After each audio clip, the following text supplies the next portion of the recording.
নবীকে আল্লাহর বাড়িতে যাওয়ার জন্য হঠাৎ করে একদিন জিবরিলকে ডাক দিয়া কয়, জিবরিল রে, যা যা আমার বন্ধুকে তুই আমার বাড়িতে নিয়ে আয়। জোরে কন্যা সুবহানাল্লাহ। জিবরিল ডাক দিয়া কয়, আল্লাহ, আপনার হাবিবকে আপনার বাড়িতে নিয়ে আসবো, কেমন করে নিয়ে আসবো? আমার কাছে তো কিচ্ছু নাই, আমি জিবরাইল আছি, আর তো কিচ্ছু নাই। আমার আল্লাহ কয়, বেটা বোকা, তুমি কি জানো না তোমাকে শিখাইয়া দিতে হবে? তাড়াতাড়ি জান্নাতুল ফেরদাউসে যাও। জান্নাতুল ফেরদাউসে গিয়ে একটি বরাক নিয়ে আসো, সাদা রঙের একটি জানোয়ার।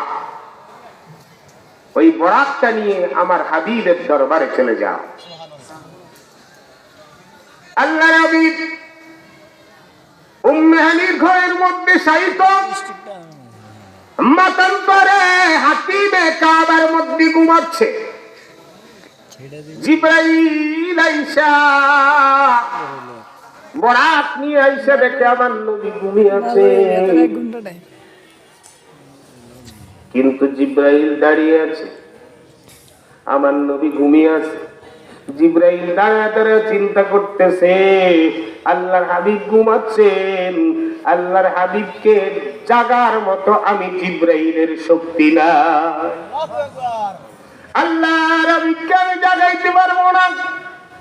কেমন করে আল্লাহর নবীকে আমি জাগাবো?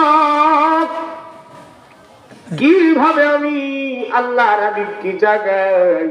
জিবরাইল দাঁড়া দাঁড়া চিন্তা করতেছে। হঠাৎ করে হযরতে জিবরাইল আলাইহিস সালাম নবীজির পায়ের কাছে চলে গেলেন।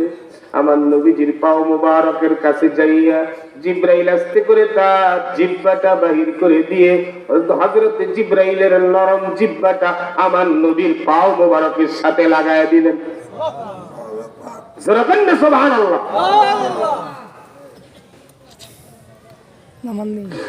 নবী আমার ঠান্ডা অনুভব করলেন। নবীজি ঠান্ডা অনুভব করে ঘুম থেকে জেগে গেলেন। তাকাইয়া দেখে উনি আর কেউ নয়, উনি হচ্ছেন হযরতে জিবরাইল। আমার নবী ডাক দেয়া কয়, জিবরাইল,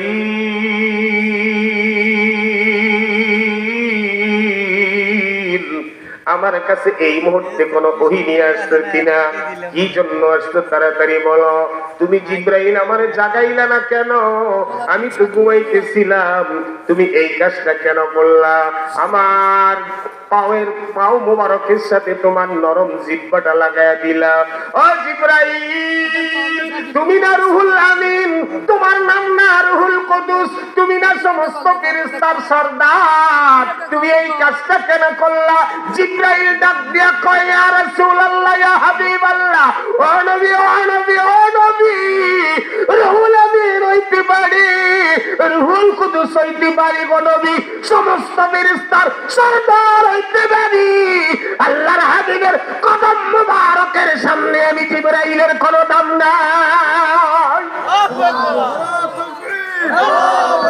নারায়ে রিসালাত, মহাপবিত্র ঈদে মিলাদুন নবী, জিন্দাবাদ। হাফেজ মোহাম্মদ আব্দুল্লাহ আল মামুন সাহেব। সেজন্য আমি একটি গজল লিখেছি, ওনারা লিখেছেন, আমরা সুর দিয়েছি। সেজন্য শায়ের বলেন, মেরাজে যায় আল্লাহর হাবিব, মেরাজে যায় আল্লাহর হাবিব, নূরে সাল্লে আলা ইয়া রাসূলুল্লাহ, সবাই সবাই, ইয়া হাবিবাল্লাহ, ইয়া রাসূলুল্লাহ, জিবরাইলে হুকুম পায়া মক্কায় আসে দাওয়াতে লয়া।